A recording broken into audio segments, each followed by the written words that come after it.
Good evening. This is the image I keep on the wall in my office. I love this image because, to me, it represents a story of strength. This section of building has been here for over 6 centuries, enduring lightning strikes, earthquakes, and floods, all while holding up a crown jewel in architecture.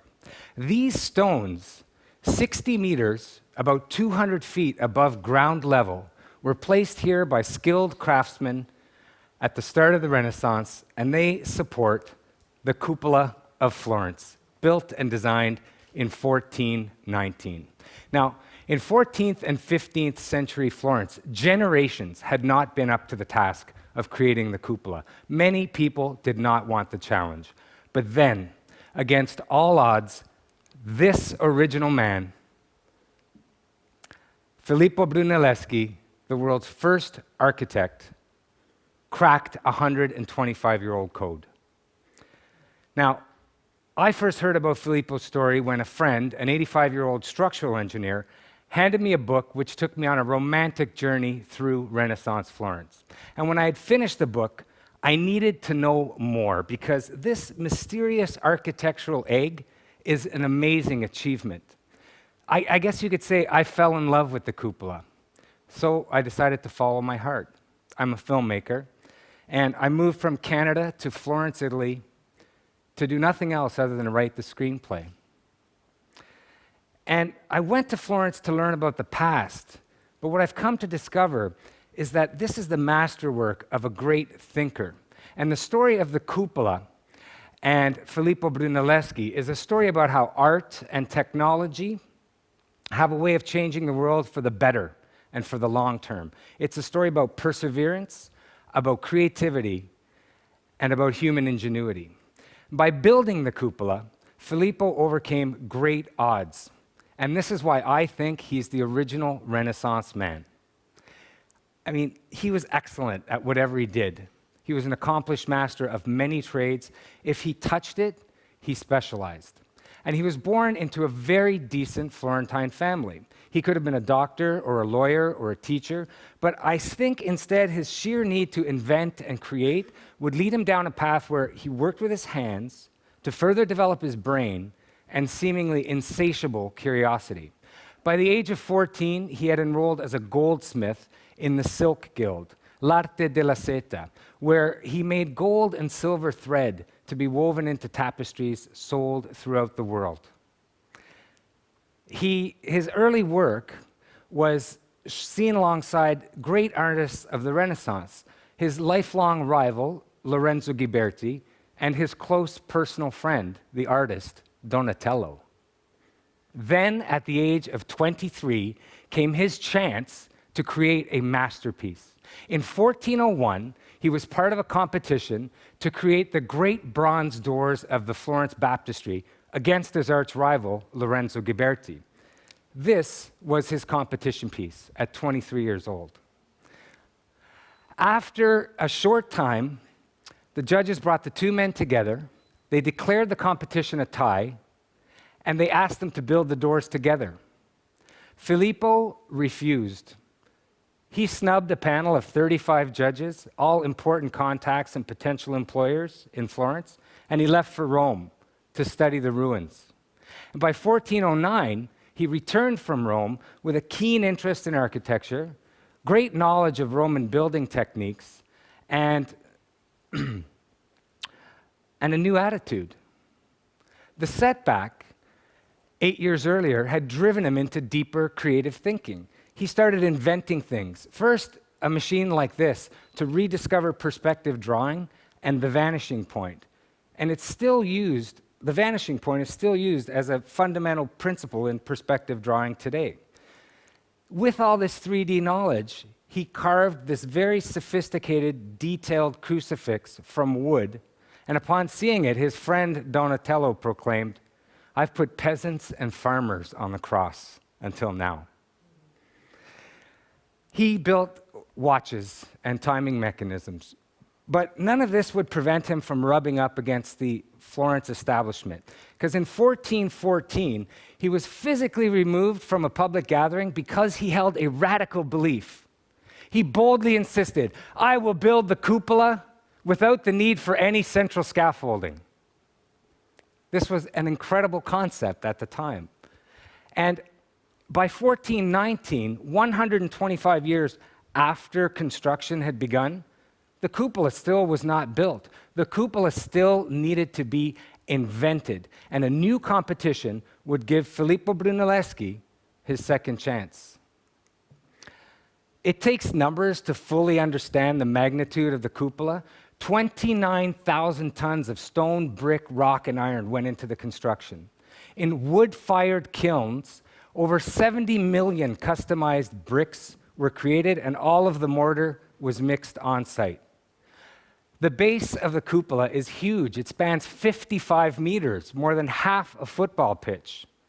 88 men walked up these stairs every day to go to work. And you could still climb the 463 steps to the cupola's lantern today. Sorry, there's no elevator. There was no electricity. There were no computer simulations. All of the mathematical angles needed to be calculated, and the basic tools were a pencil, a ruler, and lead on a string. And incredibly, this monument is still part of a functioning church, the Basilica of Florence. The cupola also houses leading-edge 15th century technology, which, like other major disruptive technology throughout history, like the internet and the printing press, would have an influence on how history would unfold. Brunelleschi was friends with Toscanelli, who later taught Galileo, and together those two men installed a gnomon in the cupola's lantern. This created the world's largest sundial, and they were able to recalculate the summer solstice. Then those astronomical calculations were replotted into shipping routes, and this maybe helped Columbus sail to America in 1492. Filippo seemed to live this life of living and experiencing, painting, goldsmithing, math, astronomy. All of it went into the building of the cupola. And the cupola required many new inventions. And Filippo Brunelleschi became a master of finding solutions. How do I lift a 1,000-kilo load 60 meters in the air?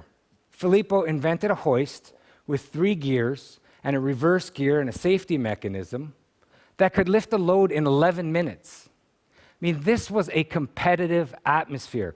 Every new phase of construction required a new invention. Every new invention was part of a competition, and Filippo won many of them. And he did it in a state of perennial uncertainty, because in Renaissance Florence, winning a competition was only part of the battle. Every one of your competitors still had the right to refute your idea at any stage of construction. So the process was slow, meticulous, and cautious, and Filippo had to fend off challenge after challenge throughout construction because people claimed that his design was wrong and the cupola would collapse. I mean, for him, it had to be about stretching personal limits. But for the city, it was about civic achievement. And the cupola project is a very unique collaboration between public entities, private enterprise, and faith. The city of Florence brought together its greatest citizens, and they created l'Opera del Duomo. And this organization distributed 3,000 gold florins per year toward the construction of the cupola. The church was the benefactor, and Brunelleschi made a mere 3 gold florins per month to head the project. Incredibly, the cupola was built in 16 years. Everything that went into building the cupola had an effect on the civilized world. The cupola provided the thinking and the bulwark for next generation artists and thinkers, and it started to forge the High Renaissance, because 16 years after the rediscovery of perspective drawing, artists like Leonardo da Vinci and Michelangelo could unleash their imaginations. From this apex in Florence, Italy, The cupola's 24-karat gold ball and cross acts as a kind of bridge to the past and a sort of beacon for thinking. It reminds us that technology, inquiry, and ingenuity in any age is the way mankind advances. Maybe that's why I keep this photo above my desk. Maybe by helping people understand the life of Filippo Brunelleschi, a man whose genius helped usher in a new age of creativity and thinking to the rest of the world, perhaps then we can understand the ripple effects of creativity, of passion, of hard work that went into laying those very stones. When I think of the Cupola project, I think of Filippo Brunelleschi, a man who, at 42 years old, had still not completed his master work. And he was willing to take on a project that no one else would dare even try. And this is why, to me, he is the original Renaissance man, because he never was afraid to roll up his sleeves and go to work. He was on the job site almost every single day, taking on each new challenge in a unique way. And for me, it's been a pleasure to understand the life of Filippo Brunelleschi through his work and the limited writings about his life. And his work and his life remind me that creativity and curiosity was, and still is, the blueprint for modern living. Thank you. Thank you.